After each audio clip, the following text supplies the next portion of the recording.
Bill Maher on stopping political violence after Charlie Kirk's shooting death. Let's not debate about who's worse, because plainly both sides do it now. Bill Maher centered the conversation on Friday's real-time episode on the killing of conservative activist Charlie Kirk, addressing the topic in his monologue and discussing the fallout with his guests, the Daily Wire founder Ben Shapiro and the Atlantic writer Tim Alberta. It's a very ugly week in America, with violence of all kinds, political violence, regular violence, a lot of people talking about a civil war. And then today in Congress, because Charlie Kirk got assassinated, Colorado Representative Lauren Boebert stood up and said, "We need to have a prayer." So they started to have a silent prayer, and then she started screaming, "No, silent prayers get silent results," as if praying out loud gets big results, Maher began in his monologue. Then the Democrats started screaming at her that there was a school shooting in her state. I tell you, so far, the Civil War is not very civil. Maher then poked at President Trump's comments on the heated political environment left in the wake of Kirk's death.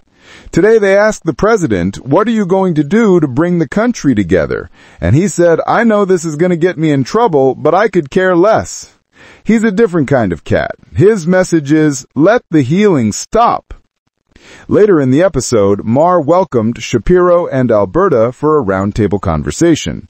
Shapiro began the talk by saying that a poll showed that only 57% of Gen Z say there is no excuse for violence in response to speech. There are at least 42% that believe that there are some times that the violence ought to be a response to speech, which is deeply terrifying. I never, honest to God, thought that we were going to get to this point. Even the assassination of political figures is not the same thing as just being shot in the throat for the crime of debating issues in the public square, and I thought wrong. Alberta, who described himself as having been a sparring partner from a distance to Kirk, added that the response to this has not been shock and horror and a reversal of the trend line in these polls. If anything, it seems as though, particularly to Ben's point among younger voters, that this is becoming mainstreamed and becoming acceptable. The governor of the state said social media is a cancer, which I think is true. When you read some of the comments from people, they really are in such a bubble that they don't understand that it's happening on both sides. The only way this starts to get better is if both sides admit, okay, let's not have this debate about who started it. Let's not debate about who's worse, because plainly both sides do it now. And the right has done it too, a lot. Maher and Shapiro disputed reporting on the political ideology of the suspected shooter, who was taken into police custody Friday and identified as Tyler Robinson, a 22-year-old from Utah. "We do know that this kid was of the political left," Shapiro began, citing reporting from The Guardian and Tablet magazine. "It's 2 days out. We don't know shit.